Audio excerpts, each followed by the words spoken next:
Hi everyone, this is Karina Eskandari and I'm a realtor in the GTA, and in today's video we are going to talk about the top mistakes people make when choosing a floor plan when buying pre-construction. And after that I'm going to ask you to just click like and subscribe, stay tuned for more information on my channel, and if you're interested in booking a time with me or to have me look over your potential floor plan choices, click the link in the description to book a time in the Calendly slot.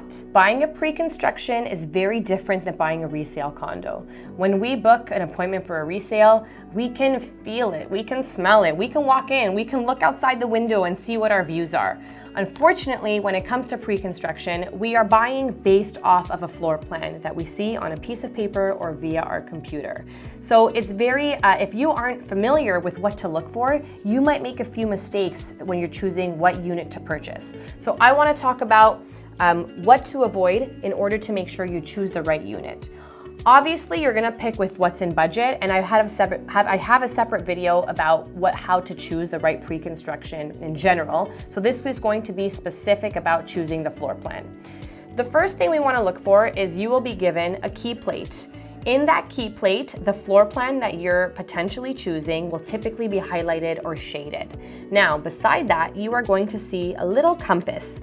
That compass is going to point you in the direction of where that unit or in the building in general is facing. So you will know if the exposure from your balcony is south, east, west, or north.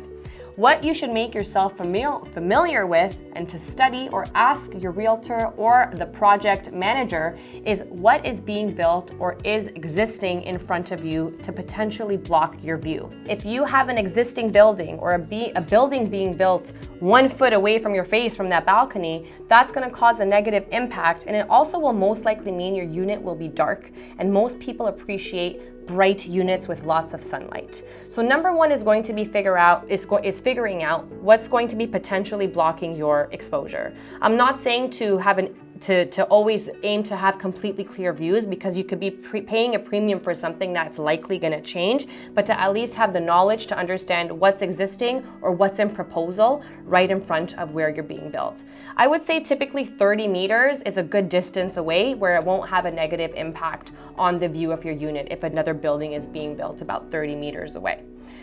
The next thing you want to look for is the actual location of your unit. So if we're looking at the key plate, we are going to see elevator banks, and we're also going to see a garbage disposal unit. Now, most people never think to look at this, so I'm giving you this trick. You ideally want to avoid being the unit that's right beside the garbage disposal, because it tends to negatively impact the resale value down the road. People don't like being beside the garbage disposal unit. In addition to the noise that the door causes opening and closing and the garbage falling down, it also sometimes could smell, and people just tend to want to avoid that and don't get attracted to units that are directly beside the garbage disposal. You also want to check on the key plate where the elevator banks are in relation to your unit door. So does your unit door directly face the elevator banks and the elevator doors opening? This could be another annoying noise issue, and sometimes in the resale market, people do take note to that and try to avoid units that are right beside the elevator doors, because they do tend to have more noise and issues due to that. So try to avoid garbage disposal units and elevator bank doors. One of the most important factors we want to look at when we're actually analyzing the floor plan that we're trying to choose is the layout itself, and is there a lot of wasted space or not.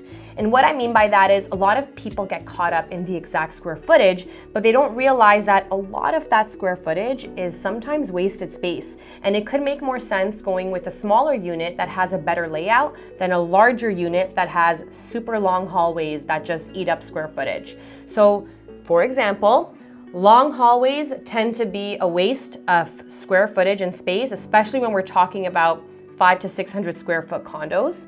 Another factor is super curved walls.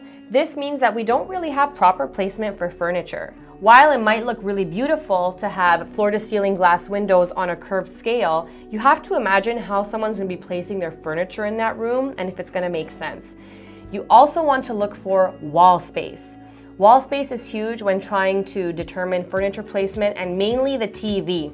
So you want to look at the dimensions of where someone's actually going to place their TV on the wall, because this will determine how most of the room is typically laid out. Even when we're talking about staging, that's how we lay out a room.